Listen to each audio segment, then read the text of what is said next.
Hey everybody, it's Guy Arnold, and I'm not going to talk real estate right now. I'm going to talk NFL and food. Some of my favorite subjects, of course. Hey, today's the first Sunday of NFL season. What a better, and it's a little bit cooler outside, what a better time to start up my Traeger Pellet Smoker this morning at 9 a.m. and get something on the smoker. So today I've got a really nice pork shoulder. Nice pork, 9-pound pork shoulder. I'm ready. We invite a few friends over tonight. But my boys invite a couple of their friends even to watch the first half of the Cowboys game tonight and have some food. But 9-pound pork shoulder, beauty of these things, you don't have to do a lot of work. There's not a lot of trimming, not a lot of prep work. It's basically get your favorite rub on there and get it on the smoker.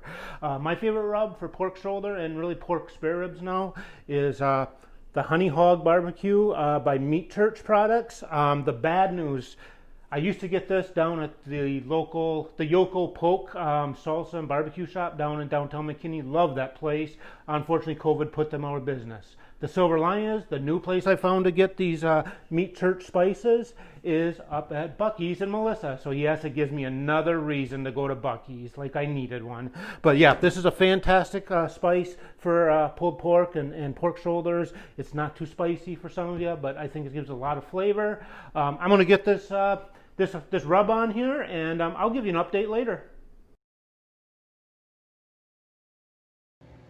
The smoke is rolling. It's a beautiful, beautiful sight on a Sunday morning.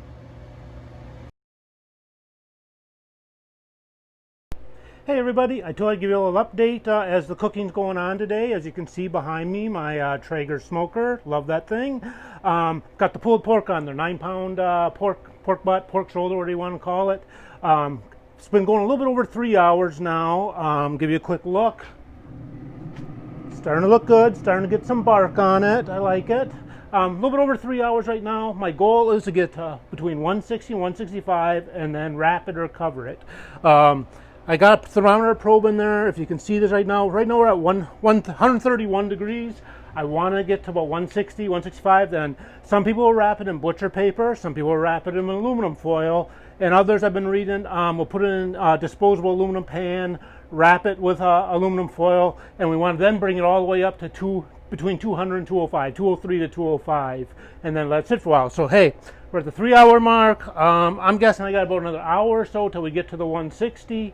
And then it'll be time to cover it up and wrap it. But I hope everybody's doing good. I hope everybody's looking forward to football today. I'm looking forward to some awesome sandwiches tonight, and I'll talk to you later. Hey everybody, Guy Arnold. We are 6 hours into the pulled pork smoking for today, getting ready for game time tonight. Like I said, 6 hours in, here's the pulled pork, what it looks like right now. I figure we got it up to about 168 degrees here, pulled it off. Gonna cover it in foil, gonna put the temperature probe in until it gets to 203. But really it's looking good. I wish you could smell how good it smells right now. I'm really hungry, but it's got about 2 to 3 more hours. And I'll give you that last live update in about 3 hours. Okay, everyone, it's off the grill. The meat's shredded. I told you I'd give the final update before it's dinner time. So here's the shredded pulled pork. Made a big old tin of it. Trust me, 9 pounds makes a lot of pulled pork. A lot more than I thought it would. You can feed a lot of people with this. When I'm sandwiches, my son always likes the King's Hawaiian rolls with it, and I like the Sweet Baby Ray's sauce. I think it's the best. You may have a different opinion. You just be wrong. But otherwise, I hope everybody got something out of this little tutorial today on how to do your pork shoulder and the pulled pork. I had a great time. We're ready to eat and watch a football game. You have a great day.